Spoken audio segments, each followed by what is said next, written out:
8th, 2025. It is Sunday. And silver is a big story again today. Not surprised by that, but it is. There are people explaining what's going to happen next and next big dates. And they're saying, basically, what do you think is going to happen with this silver squeeze? And they're going to say, he's saying people who own paper silver. So if you own silver that is just in stock form, paper silver, then you are going to get a cash settlement. And everybody else is going to be charging a premium for their metal. And so people who have been stacking silver, this is the time you've all been waiting for. So it's wild times. And good news, I guess, really from broadly, it means that the old system is cracking under the pressure that Trump seems to be exerting. The system was always a house of cards. All you needed was somebody to close a door in a really, really, I don't know, big bravado way. Trump's good at that. And the whole house of cards collapses, and we're watching that. And obviously I'm simplifying it a lot, but it didn't take much for this house of cards to collapse. And that's interesting. That's notable. And so how cantilevered and leveraged and made up is this whole thing? We may just see. And what's real? Seems like precious metals are real. Platinum's gone up as well in cost. There's a whole bunch of other metals that I've seen increase in cost, but silver's the big story. Larry Brock is meeting with Apple to discuss the balance between public safety and privacy.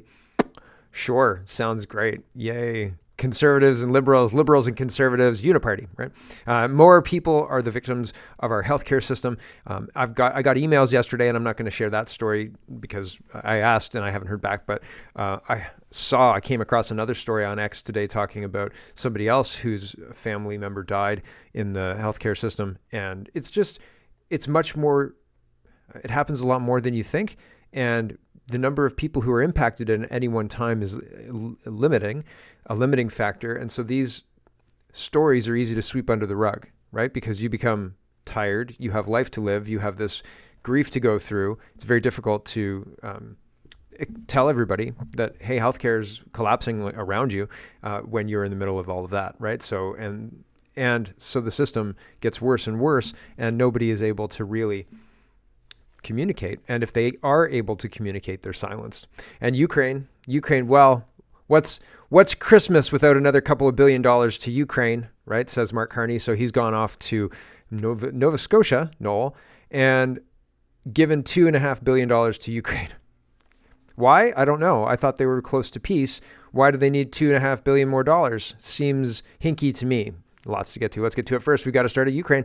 BRICS says Russia's foreign minister Lavrov says Europe is the main obstacle to peace, and Canada is acting as a proxy to Europe and giving money and support to Ukraine. And we're playing dumb, but we're actually operating at quite a high level to undermine everything Trump is doing and the peace process, I think, despite the fact that Carney is saying, oh, yes, we're all for peace and your historic leadership, Mr. Zelensky, has led to the peace deal, blah, blah, blah, blah, bullshit. It's all nonsense rhetoric to get people on board with their position, I think. Alternative news is highlighting the corruption in Ukraine. And indeed, I've got a whole article talking about the corruption in Ukraine that came out the same day as we gave $2.5 billion to Ukraine for something, for war making. And again, my position is if we in Canada are spending tax dollars or borrowing on the taxpayer promise of paying it back, we are taxed too highly. If we have enough money to send to foreign countries for war, we are paying too much in tax. It's not our responsibility. It's not our war. This doesn't go to our NATO bottom line of 5% of our GDP. This has nothing to do with us. And yet we keep inserting ourselves. I don't know why. And everybody in the political sphere, including the conservatives, are pretending that this is an important thing for Canada to do. And I can't help but think, isn't it more important to get a trade deal done with the United States? Isn't it more important to look after ourselves domestically? Isn't it more important to look after our own homeless and our own country, which has its own issues? That's not a war with Russia, but we seem to be coveting a war with Russia, and we'll fund Ukraine till some fictitious peace deal some fictitious victory, comes to fruition that isn't through a peace deal that Donald Trump brokers, mind you. It seems It seems like we're all on Ahab's boat and he's chasing the white whale. And I'm done with this, man. Right? But I was done at the beginning. I said, white whale. I thought we were on a fishing expedition. We're not going home right after this? Are you kidding me? Moby Dick 2, the Squire's notes, right? Ahab's at it again. Freaking guy got us up at 2 a.m. White whale my ass. Alternate news says Ukrainian MPs have systemically received bribes for their voting behavior, says Der Spiegel. That's a German newspaper. I believe it's a German newspaper.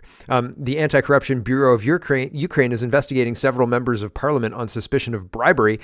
Their security forces are said to have prevented the search of offices. So the official security officers, who they're paying with our tax dollars, prevented the search of the anti-corruption group. Great. Super good. Let's fund more of that. Nope, not interested. Here is, I've got multiple videos of Carney promising $2.5 billion to Zelensky. This one's the longer one. Tokyo Rosie says, I'd like to take this opportunity to hand over $2.5 billion in Canadian tax dollars to Ukraine. This will go towards construction contracts in Ukraine, which Brookfield will benefit from handsomely. So the scam is right out in the open. I didn't actually hear that quote. I think that's Tokyo Rosie taking some creative liberties. Here is what Mark Carney said. I believe this is real video and not AI. Here we go. Point on Canada. Oh, and it's too fast. It has been at least 2 days since the last incident of fast talking. Apologies, everyone. We'll back it up just a little tiny bit. We've provided military assistance, further military assistance. We're announcing today further economic assistance for Ukraine. $2.5 billion worth of economic assistance that helps unlock financing from the IMF, from the World Bank, from the European Bank for Reconstruction and Development, to begin this process of rebuilding. We have an important bilateral meeting and then a meeting virtually with our colleagues from the coalition of the willing. Il y aura une réunion bilatérale. And then he goes into French and starts talking. There's more in the build-up. There's a minute before he starts talking about the $2.5 billion. He's blowing sunshine up Zelensky's butt, saying, "Isn't it great that you were able to negotiate a peace deal, Mr. Zelensky? And this $2.5 billion is going to go to rebuilding Ukraine," which is why Tokyo Rosie is saying that it'll be Brookfield contracts that get it. Yeah, before that it was SNC-Lavalin, which was Justin Trudeau's darling, same as Brookfield, although apples and oranges. Carney has more conflicts than Trudeau ever had, although Trudeau's family has a long history. Maybe the contracts or the connections are harder to see. Who knows? Randy Hillier is responding to this. He says, while many Canadians face serious financial hurdles with unemployment, food and housing costs, Ukraine, the world's most corrupt country that is on the cusp of complete failure and defeat, gets another $2.5 billion. Someone should tell banker Carney that Zelensky has a very poor credit score. Yeah. When you put it in those terms, kind of funny. Concerned Canadian says Carney has promised another $2.5 billion to Ukraine. 1, never debated in the House of Commons. 2, no total released of the aggregate funding to date. So what's our running total here? What's the bill? Right? This is one heck of a bar bill. Who approved this? Nobody. Just Carney.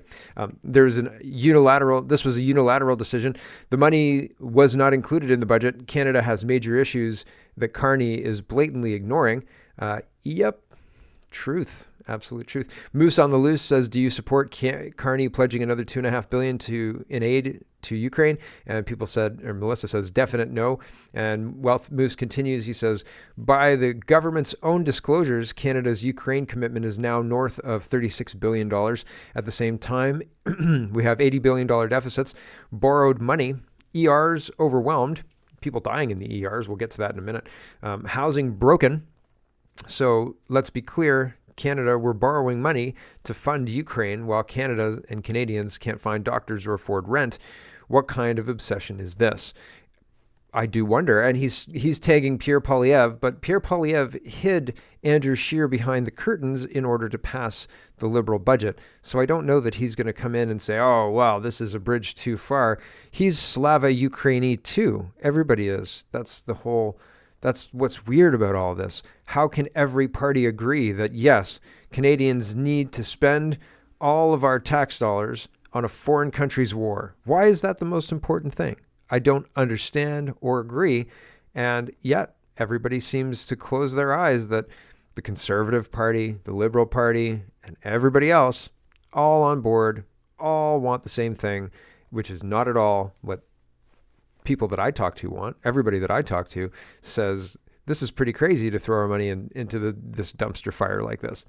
And so I think that a lot of people feel that way. But again, there's no vehicle for people to go to support to stop this. And if you look at what's happening in the United States, anybody who supports Donald Trump, which is a vehicle to stop this madness, they're made fun of as racist. They're maligned. They're called dumb. They're called cult members. They're all sorts of names. So the same thing would happen if somebody rose to power in Canada and said, I'm going to stop the globalists from stealing all the tax dollars from Canadians. If you started saying that, you would become enemy number one. You would become the guy who needs to be dealt with. You would be the racist, the biggest racist in Canada, so on and so forth. You may be debanked because of your views. You might be arrested, as is happening in Australia. In Australia, they're using what's the guy's name? I can't remember the guy's name, but they're using, let's say, World War II, because I don't want YouTube to ding me on this, but they're using imagery and branding from the Second World War, right? Germany. And so Australia is using that as justification to jail these guys. And so it's very interesting, because if you push back and say, I want to fix this in a way that makes sense from a nationalistic standpoint, Canada first, America first, right? Not Ukraine first in Canada. That's not the point.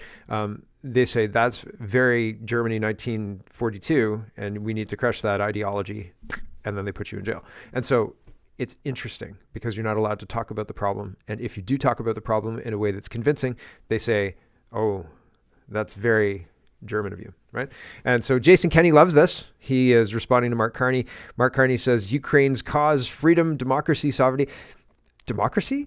They suspended elections, and then they agreed to run elections after Trump said that they had to run elections, but then they didn't do anything. And then they got $2.5 billion from us. Democracy? Ukraine is not an example for democracy, and they have nothing to do with us. They have nothing at all to do with us. This war got started in 2014 by Victoria Nuland and her CIA buddies, and everybody's ignoring that. And that's so weird, right? And we need to spend money on this? Give me a break. Like, when are we going to be honest about what's going on? It's crazy. It's crazy. But Jason Kenney loves this, okay? So he loves giving $2.5 billion to Ukraine. He says, thank you for this leadership, Prime Minister Carney. Proud that Canada continues to stand with the brave people of Ukraine against Putin's unprovoked and murderous war of aggression. Nope. But these are the leaders, and this is the approved official line. And Slava Ukraini, that's democracy and freedom. Thank you for that, Prime Minister, says Jason Kenney. So none of these people work for you. I don't know who they work for, but it sure as shit isn't me. And it's not you either, okay? Unless you're a globalist who is watching this, in which case, yes, they work for you. Tom Mazzaro is responding to this, and he says, you're a criminal, Carney. You and your entire criminal cartel are all thieves. Ukraine hasn't had a functioning democracy since 2014, so spare us your bullshit about freedom and democracy. You were the architect of freezing our bank accounts when we exercised our charter rights and freedoms in 2022. I remember your article on 7th of February 2022 when you called for our rights to be stripped from us because we disagreed with people like you. You're a psychopath, warmonger, and a thief. And no, all of that is accurate if you ask me. Here is Stacy. She says, same headline, two headlines, same day. First headline is CTV News, Ukraine anti-corruption agency tries to raid parliament. So, but they failed because the security services that we're paying for didn't let them. And then the other one is Canada gives $2.5 billion to Ukraine for economic aid for Ukraine. Right. Good job, everyone. The most corrupt country on earth. Here's $2.5 billion more dollars. Don't question it. Or you're pro-Russian. you pro-Russian stooge, you. Right? Wild. Ukraine's anti-corruption agency attempts raid of parliament in new graft probe. Ukraine's anti-corruption agency said Saturday that security services were blocking its attempts to raid parliament as investigators allege that the sitting MPs were implicated in a new graft probe. The probe comes at a delicate time for President Zelensky as he seeks better terms for Ukraine in U.S. brokered peace talks. Ukraine's anti-corruption agency said the security services were preventing officers from raiding the parliaments on Saturday, as investigators said some MPs were implicated in a new graft probe. Ukraine was embroiled in a string of corruption scandals that led to the resignation of the chief of staff to President Zelensky.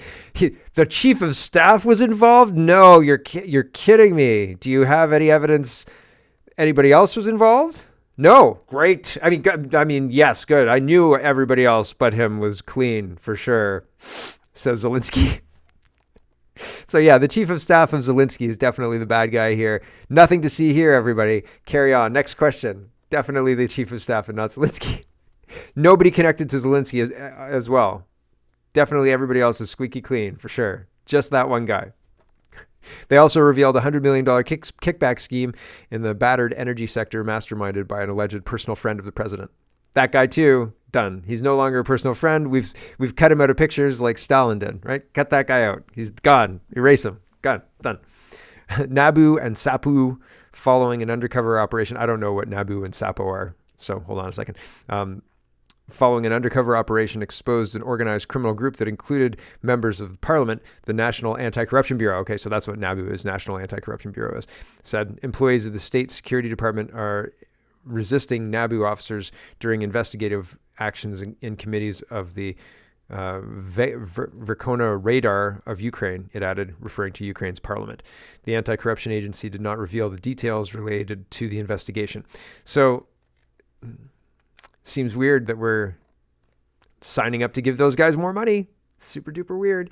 Dame says the West, more broadly, not just Canada, has given $500 billion to Ukraine, which is ranked one of the most corrupt countries on earth. In 3 years, this war is nowhere close to being over because Zelensky is incentivized to continue it. Yes. And we're incentivizing it with more money. CBC's got an article about this. Zelensky meets with Carney in Halifax before Ukraine president talks with Trump in Florida. So he gives Zelensky some leverage for his talks with Trump after giving $2.5 billion. I don't know, man. Seems super duper weird. Lavrov declares that any EU soldier in Ukraine will become legitimate targets of the Russian military. I think that makes sense. This is a great picture of Lavrov. Look at him smoking that cigarette. There you go. There, the defense minister. Smoking cigarettes is verboten in Western culture now. You're not allowed to smoke. Smoking's bad, right? I was in Dollywood recently, and they have smokers pits all over the place. There's like nice benches and plants. And like, it's super nice. So I was looking for a bench to sit down and eat something on. And I found this little bench. I was like, oh, look, it's a little segregated bench. There's a nice little bush. You know, I don't have to watch people or anything like that. We could just eat nice and quiet. And then some lady walked up and started smoking. And I was like, oh, this is the smokers area. And there was indeed an ashtray right there. And it was like, enjoy your cigarette type deal. And I was like, wow, this is amazing. So being former smokers, I high-fived the woman and continued to eat my funnel cake. Hen says the United Nations is officially calling to isolate the United States. She says we should give the United States what they want, isolation.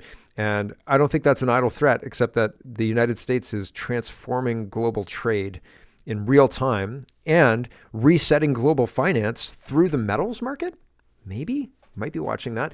If all of the banks shorted silver, and they did, and they are all forced to settle their silver or pay out in value, the cash value, again, I look at this in terms of chess and it looks like they're checkmated, but I don't know. Maybe they'll rewrite the rules and say, yes, but this time we're not going to do that because that would end the game, and they don't want to end the game. So maybe. Here's this lady calling to isolate the United States. We'll stay calm, we'll not panic, and we'll remember that the international community is made of 193 states. And this is the time to give the US what it has been looking for, isolation. We'll stay calm, we'll not panic, and we'll remember that... Isolation. They want isolation. So let's give it to them, she says. Yeah, right. Sure. They're being magmatic. Here you go. We're being so nice to you. Wealth Moose, let's talk about healthcare, because healthcare is a disaster. And how bad does it have to get before people demand that we have better? Wealth Moose says Canadians are dying. 15,000 died while waiting for surgery last year. It's 74,000 plus since 2018. I don't know why we arbitrarily choose 2018. I know that we had data from 2015, 16, 17 in 2018. Is that gone now? Have they swept it up? Anyway, ER is overflowing. Hallway medicine normalized. Yet $36 billion is sent overseas. If healthcare is provincial, why is Ukraine federal? Why, when Canadians die waiting and foreign aid flows freely, priorities are exposed. We're borrowing to fund foreign commitments while Canadians can't find doctors, while domestic commitments go unanswered. Charity begins at home. Governments are elected to serve their own citizens first, not Ukraine. Enough excuses, enough deflection, enough deaths. Fix Canadian healthcare now. Part of the reason that the announcement for money for Ukraine was on the Friday of Christmas week is because nobody pays attention to politics on Friday of the Christmas week. Everybody's busy doing everything else. Everything other, visiting family. They don't want to talk about politics because, politics is too much like work. There are all sorts of things like that. And we are in a situation where they announce things like this on times where they know during holidays. It's like a Friday night news dump. They get time for the news cycle to cycle through a couple of things. We're having supposed to be a big storm today and tomorrow and whatever in southwestern Ontario. So the news cycle will be all weather all the time, climate change, bullshit, blah, blah, blah. And we are going to not hear anything more about this $2.5 billion to Ukraine. And that's bad. But that's predictable because that's the system that we live under. And the 24-hour news cycle is meant to wash our brains, not to keep us informed. Okay, so there's usually one or two big stories of the day, and everything else is kind of background stuff, right? But yeah, I don't know. We don't need a 24-hour news channel, that's for sure. Kenny Yu says, my father Peter died in North York General Hospital of Toronto, Canada on September 28th due to unhandled cardiac tamponade for over 72 hours and no telemetry and no oxygen. He died in an empty ward with no one attending. The doctors and the hospitals have no answers, and they're still rightfully harming people every day. No one told my mom he was that severe until we learned from the medical records. My mom collapsed on the road to the hospital in a morning when she heard my father was dead. It's still up to date. No mainstream media have covered it. So yeah, lots of horror stories. And again, I've had some emails directly listing people's horror stories of their loved ones passing in dignified ways. And that's terrible. And I don't understand how long. I understand why. The mechanism is such that there aren't enough people. It's like not healthcare. It's like education.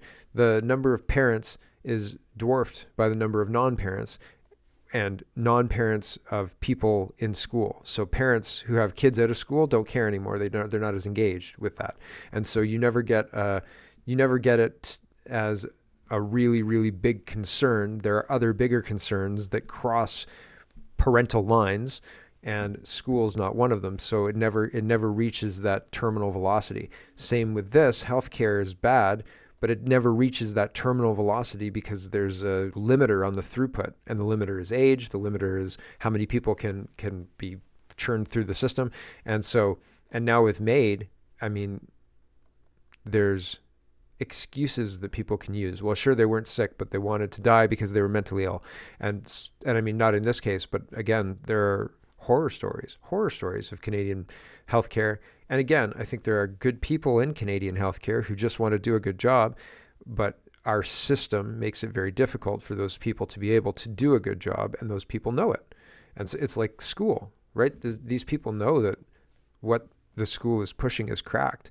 And a lot of them, I've seen workers, especially when they're interacting with me, trying desperately not to let that influence their classroom, but it permeates everything. Like when there's pride flags everywhere, kids see that and understand what it means, and they're resisting, they're pushing back as well. I think it's very interesting.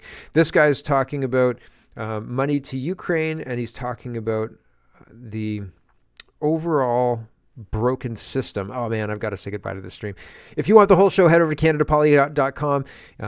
If not, that's okay. I'll be around tomorrow. And we've got a kitchen table talk today as well. I've sent the email out, so it'll be fun to chat with everybody about Christmas and Ukraine and what's going on with everything else, because it's nuts, absolutely bonkers, and like the Minnesota fraud. So it's gonna be a barn burner today.